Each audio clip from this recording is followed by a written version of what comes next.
Salam alaikum wa rahmatullah wa barakatuh. J'espère que vous allez bien, Inch'Allah. Nous allons rentrer dans les 10 dernières nuits, Inch'Allah, du Ramadan. Et parmi ces nuits se trouve la nuit El-Qadr, Laylat El-Qadr. C'est la nuit du destin. Et donc, j'ai voulu vous faire une petite vidéo là-dessus, car le rappel profite toujours aux croyants et à moi la première. Comme vous savez, je suis une Française reconvertie à l'islam et donc je n'ai pas toutes les sciences, hein, heureusement. Mais par contre, grâce à l'outil qu'on a, internet, eh ben, à nous de nous en servir à bon escient. À vérifier bien sûr les sources, hein, qu'on utilise et à se rapprocher de nos frères et de nos sœurs véridiques, pas les pseudos, hein, qui se disent authentiques et véridiques et en fait qui sont que des pervers et des hypocrites, qu'on peut constater dans le comportement. Mais bon, le sujet n'est pas là pour aujourd'hui. Ça, on reviendra là-dessus, très, très rapidement et Allah, il est témoin. Donc j'ai voulu vous faire cette petite vidéo, donc concernant cette nuit du destin. Après, Allahu a'lam, peut-être que le Mahdi va recevoir son isla cette nuit-là. On n'en sait rien. On ne saura qu'une fois que son isla aura eu lieu. Donc ça, c'est une petite parenthèse et une petite information de mon cerveau. Alors, donc je vais commencer cette vidéo, si Allah me le permet, donc déjà par la sourate El-Qadr, qui est la sourate 97 du Saint-Coran. Elle est petite, elle n'a que 5 versets. Mais cette sourate-là, en fait,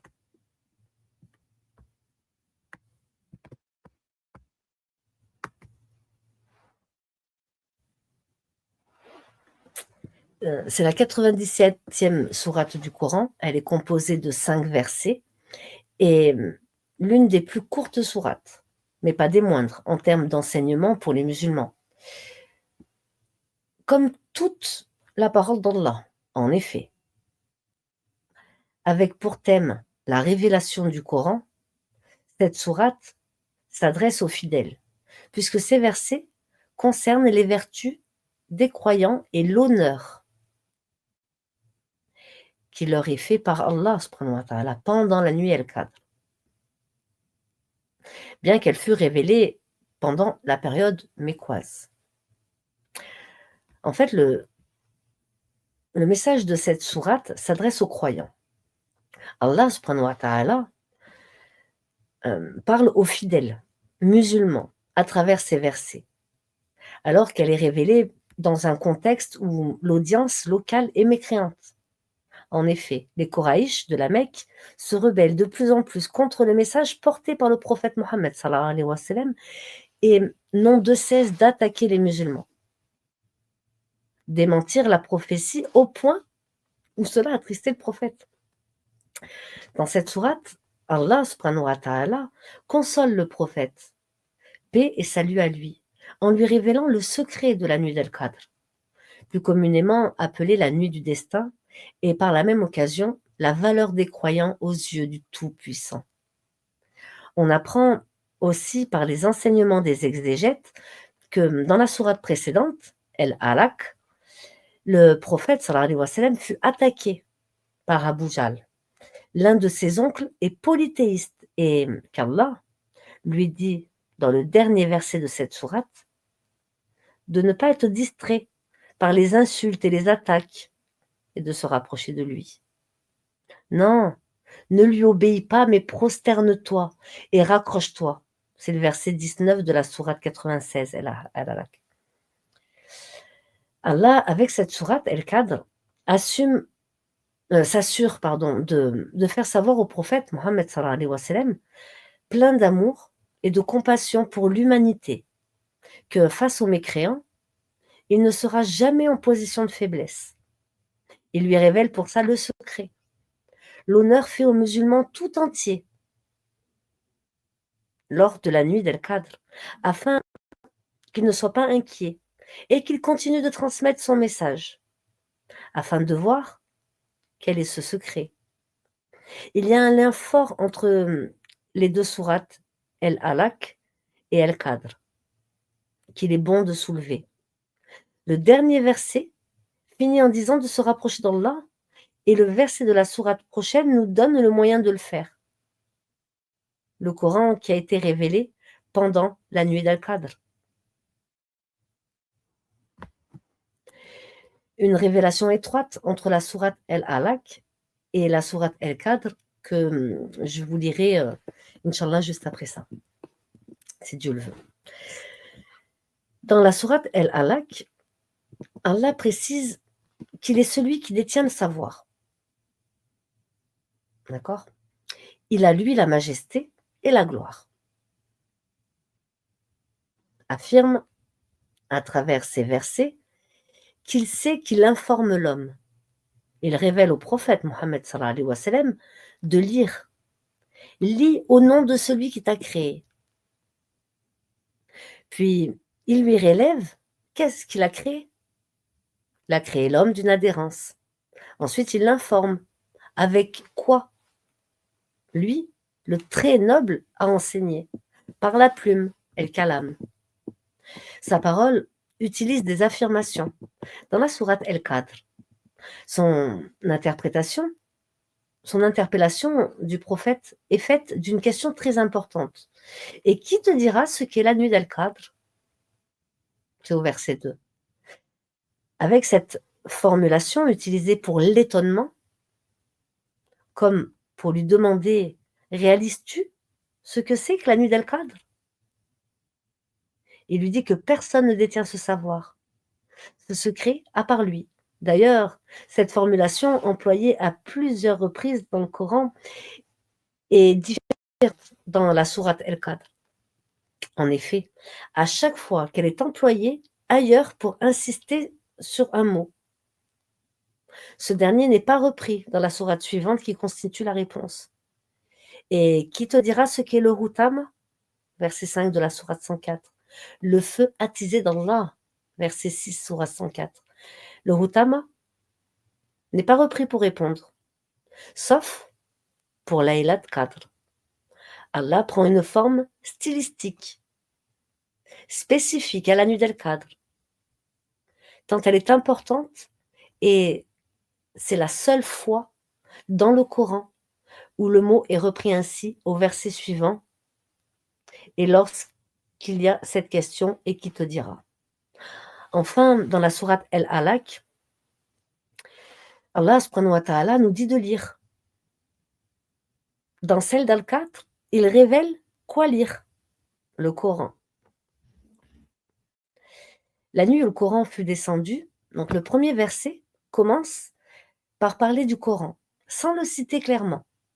Allah utilise plutôt un pronom pour dire qu'il a été descendu. Selon les commentateurs, le mot Coran n'est pas employé comme pour sous-entendre que l'amour des croyants par le Coran est déjà là.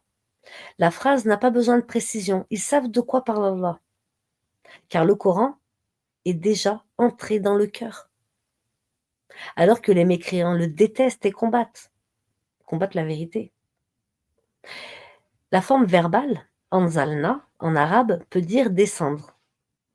Implique que le Coran a été descendu en une fois, contrairement à la forme verbale, nazalna, qui aurait voulu dire descendre en plusieurs fois, à répétition. En effet, le verbe n'est pas choisi par hasard. Les exégètes s'accordent à dire que c'est durant la nuit du destin que le Coran a été descendu du 7e ciel au premier, en entier. Et qu'à partir de là, le Coran a été révélé par l'intermédiaire de Djibril, alayhi salam, au prophète Mohammed, sallallahu alayhi wa sallam, pendant 23 ans.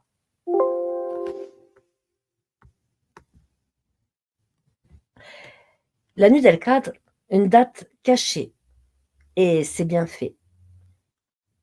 Quand beaucoup de commentateurs de tafsir et beaucoup d'entre les musulmans se demandent quand est le début et la fin de la nuit du destin. Al-Koussi mentionne la beauté de certains détails. La sourate comporte 5 versets Il y a 5 opportunités, 5 dates probables de trouver la nuit du destin parmi les 10 derniers jours du mois de Ramadan. Et beaucoup d'autres avis ont été rapportés. L'avis la plus majoritaire dans la communauté musulmane serait qu'elle se trouve la nuit du 27e jour du Ramadan. Mais Allahu a'lam. Selon celui d'Ibn Abbas, utilisant une méthode de calcul des lettres comprenant le groupe minimal arabe, la Laylat al-Qadr, la nuit destin, l'application tiendrait du fait qu'il y ait 9 lettres dans ce groupe nominal en arabe et que ce dernier apparaîtait 3 fois dans la sourate al-Qadr. Et 3 fois 9, ça fait 27. Une autre exégète, se basant sur les mêmes sortes de calculs, explique cet avis majoritaire de la matière suivante.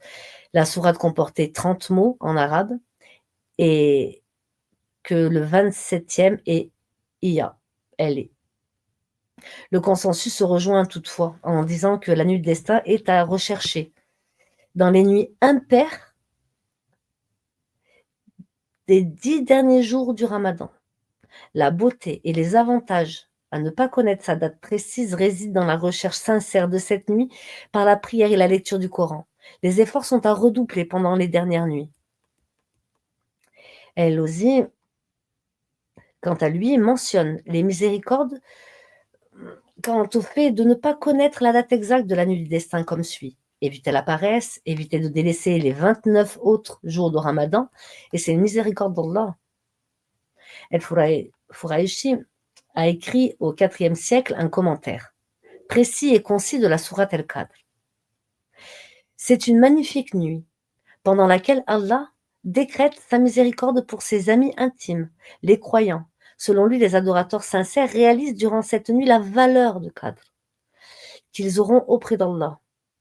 Cela sera aussi évoqué dans la partie vocabulaire du mot Qadr. Alors, que cherche le croyant? Que lui promet Allah? Plusieurs secrets renfermés en une nuit. L'honneur d'une récompense infinie. Un miracle. C'est dans le 3e verset qu'il nous est dit que l'œuvre pratiquée pendant la nuit du destin, selon le tafsir, est meilleure que celle pendant 1000 nuits. 1000 mois est l'équivalent de 83 ans et 4 mois. Bien plus que l'espérance de vie à l'époque du prophète Mohammed sallallahu alayhi wa sallam. En effet, le prophète s'inquiétait de voir sa communauté avec une vie très courte. Dans son amour et sa compassion pour les gens de la Oumma, il craignait que certains n'aient pas le temps de se repentir ou d'adorer Allah convenablement. Allah lui répond dans sa grande miséricorde que l'adoration de cette nuit est bien meilleure qu'une vie entière et même plus pour l'époque à adorer. Cette nuit n'est pas comme 1000 mois, mais elle est meilleure. Le 4e verset est le plus long de la sourate. Il comporte un discours si précis qu'il est juste dans l'orthographe. Jusqu'en français, une abréviation est employée, cela n'enlève en rien le sens du mot. Tout le monde reconnaît le mot complet d'après son abréviation. En arabe, le sens différé ou plutôt est amplifié. Le mot complet pour dire descendre en arabe est tatanazalu. Parce que l'on enlève la syllabe ta, qui semble en plus, le sens est amoindri. En effet, en arabe, plus un mot comporte de lettres, plus le sens ou le contexte est fort. Dans la sourate 41 au verset 30, Allah subhanahu wa ta'ala dit dans la traduction du sens de ces versets, ceux qui disent « Notre Seigneur est Allah » et qui se tiennent dans le droit chemin, les anges descendent sur eux. Et n'ayez pas peur et ne soyez pas affligés, mais ayez la bonne nouvelle du paradis qui vous était promis. Les exégètes ont dit que ce sont dans ce verset les anges qui descendent sur les croyants au moment de leur mort. et leur disent de ne plus avoir peur. Et combien de fois par jour pouvons-nous dire qu'un croyant meurt? Chaque jour. Des anges descendent donc pour accueillir la mort des croyants, d'où la forme complète du mot descendre qui est gardée ici pour amplifier l'intensité du contexte. Alors que c'est dans la sourate El-Qadr, ici, il est question des anges qui descendent lors de la nuit d'El-Qadr. Combien de fois descendent-ils dans ce cas-là? Une fois par an, lors de la nuit noble? C'est pourquoi la forme abrégée est utilisée par Allah, à lui la gloire, dans cette sourate El-Qadr. Rien n'est laissé au hasard dans la parole d'Allah. Mais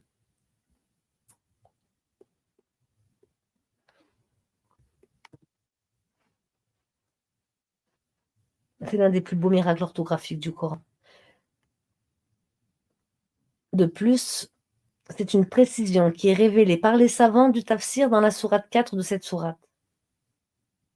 Il y a un honneur d'une prestigieuse présence pour les croyants. Les anges sont toujours mentionnés avec un verbe de mouvement, comme descendant, montant, alors que celui de l'esprit, Jibril, alayhi salam, est toujours mentionné avec un verbe qui désigne sa station dans le ciel, l'immobilité. L'ange Jibril, alayhi salam, ne descend donc pas sur terre, ne descend sur terre que pour la révélation.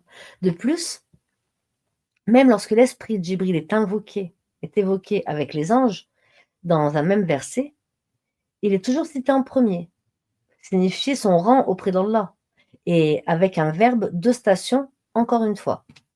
Dans la sourate 78 au verset 38, le jour où l'esprit et les anges se dresseront en rang, il est associé avec l'immobilité. Mais là, dans la sourate El-Qadr, il descend avec les anges pendant la nuit du destin. Et il est l'ange de la révélation du Coran.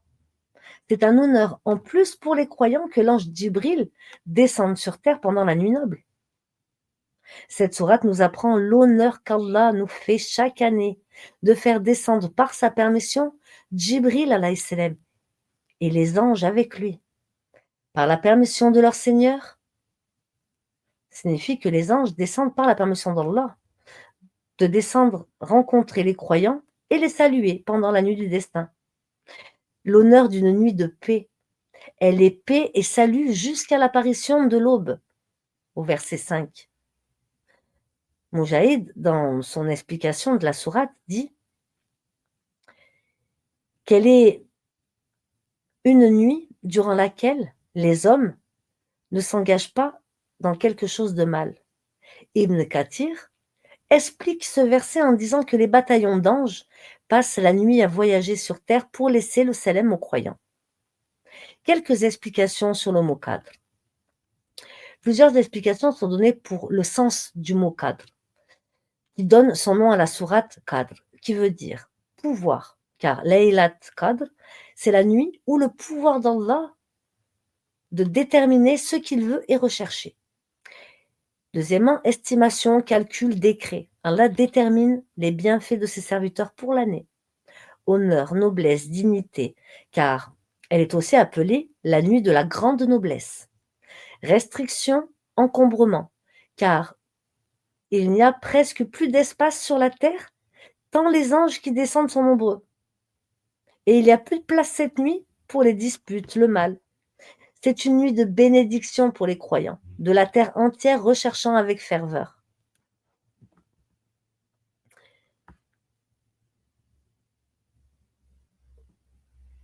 Donc, la sourate El-Qadr, hop, Bismillahirrahmanirrahim. Donc, je vais vous la lire en français dans la traduction du sens de ces versets.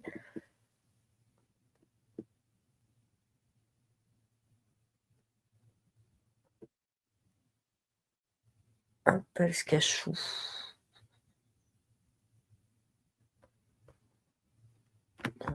C'est la sourate 97. Bismillahirrahmanirrahim. Au nom d'Allah, le tout miséricordieux, le très miséricordieux. Nous l'avons fait descendre pendant la nuit d'Al-Qadr. Et qui te dira ce qu'est la nuit d'Al-Qadr? La nuit d'Al-Qadr est meilleure que 1000 mois. Durant celle-ci descendent les anges ainsi que l'Esprit, par permission de leur Seigneur pour tout ordre. Elle est paix et salut jusqu'à l'apparition de l'aube.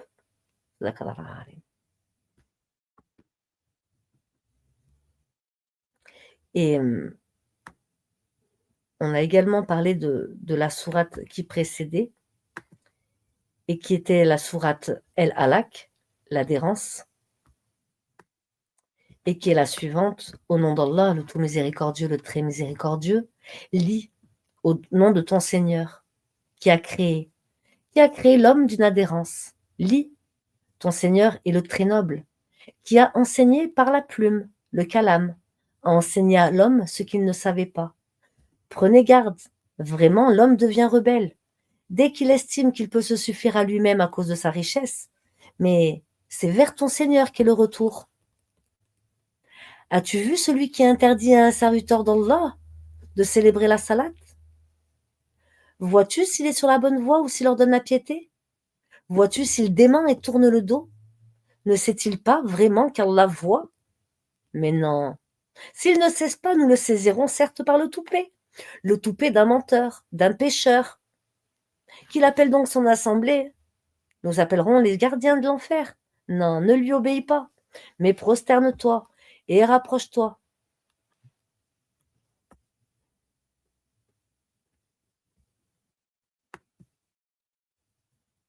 Voilà.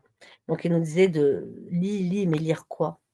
Et donc, dans la sourate qui suit, ils disent, nous l'avons certes fait descendre pendant la nuit d'Al-Qadr. Et qui te dira ce qu'est la nuit d'Al-Qadr? La nuit d'Al-Qadr est meilleure que 1000 mois, durant laquelle il fait descendre les anges ainsi que l'Esprit par permission de leur Seigneur pour tout ordre. Elle est paix et salut jusqu'à l'apparition de l'aube.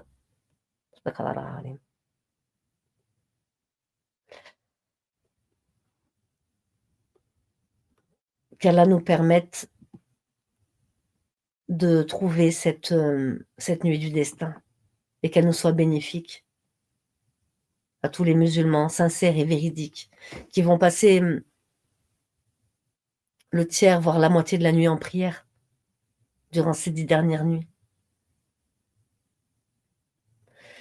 Qu'Allah vous protège, mes frères et sœurs. Qu'Allah vous permette de vous élever spirituellement. Et moi aussi par la même occasion. Amin. Allahumma amin.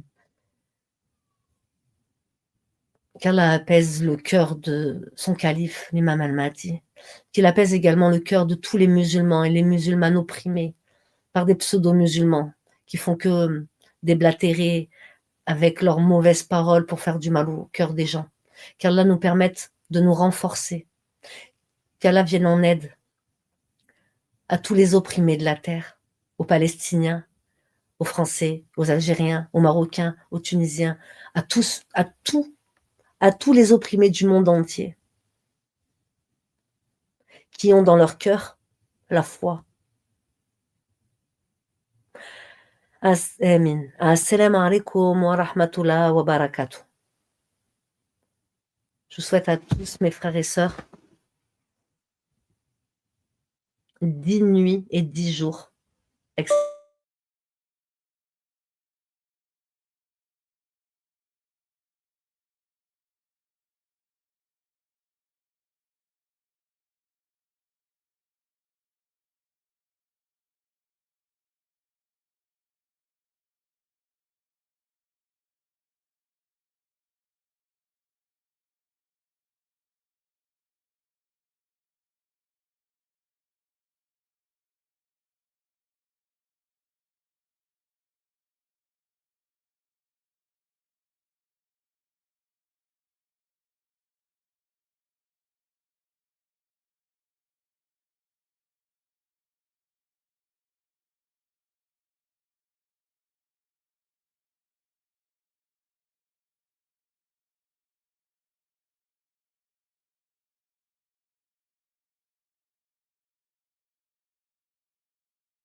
Désolée, j'ai un petit souci d'ordinateur.